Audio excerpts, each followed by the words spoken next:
வணக்கம். உங்களை வேதியியல் தமிழிற்கு வரவேற்கிறேன். இந்த கெமிஸ்ட்ரி 24x7 நெடுந்தொடர்ல நம்ம முந்தைய போட்டித் தேர்வு வினாக்களை ஒன்றா பார்த்துக்கிட்டே வர்றோம். அந்த வகையில நம்ம இன்னைக்கு ஒரு கேள்வியை பற்றி பார்க்க போகிறோம்.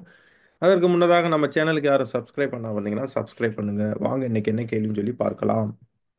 இந்த கேள்வி கேட் 2014ஆம் ஆண்டு கேட்கப்பட்ட கேள்வி. இந்த கேள்வியின்படி இந்த சப்ஸ்ட்ரேட் இந்த ப்ராடக்டாக மாற்றம் அடையுது கீழே கொடுத்துருக்கக்கூடிய ஏதோ ஒரு கண்டிஷனை பயன்படுத்தும் பொழுது. இங்க 4 ஆப்ஷன்ஸ் கொடுத்துருக்காங்க. வாங்க எது சரியான ஆப்ஷன் சொல்லி நம்ம சேர்ந்து கண்டுபிடிக்கலாம். இந்த வினையில பார்த்தீங்கன்னா ஒவ்வொரு ஆப்ஷன்ஸாக நம்ம பார்க்கலாம். என்னென்ன மாற்றம் அடையுது, எது சரியான ப்ராடக்டை கொடுக்குது அப்படின்னு சொல்லி நம்ம பார்க்கலாம். முதல் ஆப்ஷன் என்னன்னு பாருங்க. இந்த சப்ஸ்ட்ரேட் முதல்ல சோடியம் ஹைட்ரைடு கூட வினைபுரியுது. சோடியம் ஹைட்ரைடு ஒரு நான் நியூக்ளியோஃபிலிக் பேஸ்ன்னு சொல்லி நமக்கு தெரியும். இங்கே இருக்கக்கூடிய ஹைட்ரைட் அயான் இந்த ஹைட்ராக்சி குரூப்ல இருக்கக்கூடிய ஒரு ஹைட்ரஜனை அப்ஸ்ட்ராக்ட் பண்ணுது. இதனோட விளைவாக உங்களுக்கு அல்காக்சைடு அயான் இன்டர்மீடியட் உங்களுக்கு கிடைக்குது. இந்த அல்காக்சைடு அயான் இதற்கு அடுத்தபடியில் கார்பன் டை சல்ஃபைடு கூட வினைபுரியுது.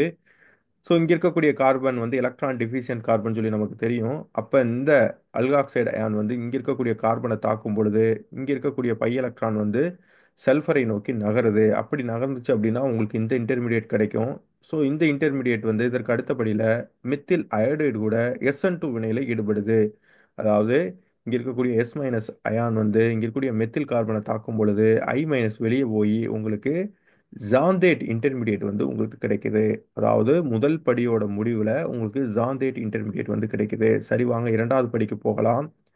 இரண்டாவது படியில் என்ன கொடுத்துருக்காங்க பாருங்க. ட்ரைபியூட்டைல் டின் ஹைட்ரைட் மற்றும் ஏஐபிஎன் கொடுத்துருக்காங்க. இந்த ட்ரைபியூட்டைல் டின் ஹைட்ரைட் ரியேஜென்ட்டை பற்றியான ப்ரிப்பரேஷன் ப்ராப்பர்ட்டிஸ் மற்றும் அப்ளிகேஷன்ஸை நம்ம ஏற்கனவே நம்ம சேனலில் விரிவாக பார்த்துருக்கோம். யாரும் பார்க்கல அப்படின்னா டிஸ்கிரிப்ஷனில் லிங்க் இருக்கு, பாருங்க. சரி, ட்ரைபியூட்டைல் டின் ஹைட்ரைட் மற்றும் ஏஐபிஎன் இரண்டும் வினைபுரியும் பொழுது உங்களுக்கு என்ன கிடைக்கும் பார்த்தீங்கன்னா ட்ரைபியூட்டைல் டின் ரேடிக்கல் கிடைக்கும். இந்த ட்ரைபியூட்டைல் டின் ரேடிக்கல் தான் நம்மளோட சாந்தேட் கூட வினைபுரியும். சரி, எப்படி வினைபுரியும் பார்க்கலாம்.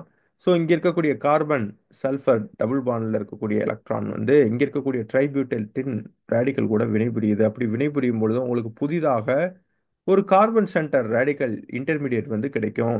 இங்கே தான் ஒரு முக்கியமான படி நிகழப்போகுது. என்னன்னு பார்த்தீங்க அப்படின்னா இங்கே இருக்கக்கூடிய கார்பன் ஆக்சிஜன் பிணைப்பு ஹோமோலைட்டிக் கிளீவேஜ் ஏற்பட போகுது.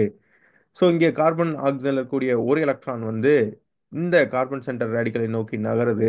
அதே வேளையில் இன்னொரு எலக்ட்ரான் இங்கே இருக்கக்கூடிய கார்பனை நோக்கி நகரும் பொழுது உங்களுக்கு புதிதாக ஒரு கார்பன் சென்டர் ரேடிக்கல் உருவாகும். அதே வேளையில் இந்த பை ப்ராடக்ட் உருவாகும். இன்னும் சொல்ல போனோம் அப்படின்னா இந்த வினையோட இயக்கு விசையே இந்த சல்ஃபர் டின் பாண்ட் உருவாகிறது தான். சரி, இந்த கார்பன் சென்டர் ரேடிக்கல் இதற்கு அடுத்ததாக ட்ரைபியூட்டைல் டின் ஹைட்ரைட்ல இருந்து ஒரு ஹைட்ரஜன் ஆட்டத்தை அப்ஸ்ட்ராக்ட் பண்ணும் பொழுது உங்களுக்கு இந்த ப்ராடக்ட் கிடைக்குது. இந்த வினை என்ன பேர் பார்த்தீங்கன்னா பேட்டன் மெக்கம்பி ரியாக்ஷன் அல்லது பேட்டன் மெக்கம்பி டீஆக்சிஜனேஷன் அப்படின்னு சொல்லி இந்த வினைக்கு பேரு. இங்கே கிடைச்சிருக்கக்கூடிய விடையை பார்க்கும்பொழுது, அதாவது கிடைச்சிருக்கக்கூடிய ஃபைனல் ப்ராடக்டை பார்க்கும் பொழுது இந்த ரியாக்ஷன் கண்டிஷன் சரியானதாக இருக்கும் என்று தெரிகிறது. அதே வேளையில் இன்னும் அடுத்த ஆப்ஷன்ஸையும் பார்த்துட்டு நம்ம முடிவு பண்ணலாம். சரி, இரண்டாவது ஆப்ஷன் என்னன்னு பார்த்தீங்கன்னா அயோடின் PPH3 இமிடசோல் கொடுத்துருக்காங்க. அயோடின் PPH3 மற்றும் இமிடசோல் நீங்கள் பயன்படுத்துனீங்க அப்படின்னா உங்களுக்கு அயோடினேஷன் உங்களுக்கு நடக்கும். இது பார்த்தீங்கன்னா ஒரு SN2 வினை வழிமுறைப்படி நடக்கும். அதனால உங்களுக்கு இன்வெர்சன் ஆன அயோடோ காம்பவுண்ட் உங்களுக்கு கிடைச்சிருக்கு. இந்த வினைக்கு பேர் ஆப்பிள் ரியாக்ஷன் அப்படின்னு பேரு. இதற்கு அடுத்தபடியில் என்ன பயன்படுத்தியிருக்காங்க அப்படின்னா ஹைட்ராஜனேஷன், அதாவது பல்லாடியம் சார்கோல் முன்னிலையில் ஹைட்ராஜனேஷன் பண்ணியிருக்காங்க. ஹைட்ராஜனேஷன் பண்ணோம்னா நமக்கு தெரியும். இங்கே இருக்கக்கூடிய அயோடைடு ரிடியூஸ் ஆகிடும். அதே வேளையில் இங்கே இருக்கக்கூடிய ப்ரொடக்டிங் குரூப்பும் போயிடும், அதாவது பென்சைல் ப்ரொடக்டிங் குரூப்பும் போயிடும். அதே வேளையில் இங்கே அல்கீன் இருக்குது, அல்கீனும் உங்களுக்கு ரிடியூஸ் ஆகிடும். அப்படி ரிடியூஸ் ஆச்சு அப்படின்னா உங்களுக்கு இந்த மாதிரி ஒரு ப்ராடக்ட் கிடைக்கிறதுக்கு வாய்ப்பு இருக்குது. நம்மளோட ஃபைனல் ப்ராடக்ட் இதுதான் கிடைக்கணும். அப்படிங்கிறப்ப இந்த கண்டிஷன்ஸ் சரியானதாக இருக்க வாய்ப்பில்லை. சரி, மூன்றாவது கண்டிஷனுக்கு போவோம். மூன்றாவது கண்டிஷன் என்ன கொடுத்துருக்காங்க பாருங்க. ட்ரைமெத்தில் சிலைல் குளோரைட் மற்றும் பிரிடின் டிமேப் கொடுத்துருக்காங்க. இதை பயன்படுத்துகிறப்ப இங்கே இருக்கக்கூடிய ஹைட்ராக்சி குரூப் உங்களுக்கு TMS, அதாவது சிலைல் ப்ரொடக்ஷன் உங்களுக்கு நடக்கும். நடந்துச்சு அப்படின்னா உங்களுக்கு TMS ப்ரொடக்டட் அல்கஹால் டெரிவேட்டிவ் உங்களுக்கு கிடைக்கும். இதற்கு அடுத்தபடியில் ட்ரைபியூட்டைல் டின் ஹைட்ரைட் AIBN பயன்படுத்தியிருக்காங்க. இந்த கண்டிஷனை பயன்படுத்துறப்ப இங்க எந்தவித மாற்றமும் நிகழாது. அதனால இதுவும் சரியான விடையாக இருக்க வாய்ப்பில்லை.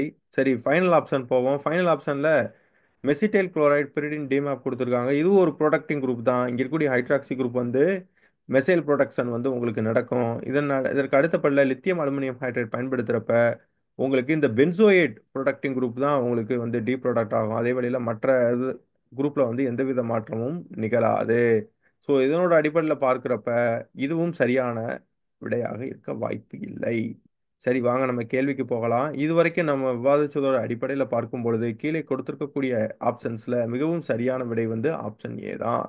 உங்களுக்கு இந்த காணொளி பிடிச்சிருந்துச்சுன்னா லைக் பண்ணுங்க, ஷேர் பண்ணுங்க, கமெண்ட் பண்ணுங்க. இது போன்ற வினாக்கள் அடிக்கடி வரணும் அப்படின்னா வேதியியல் தமிழ் சேனலுக்கு சப்ஸ்கிரைப் பண்ணுங்க. மீண்டும் இன்னொரு கேள்வியில் சந்திக்கும் வரை நன்றி நண்பர்களே.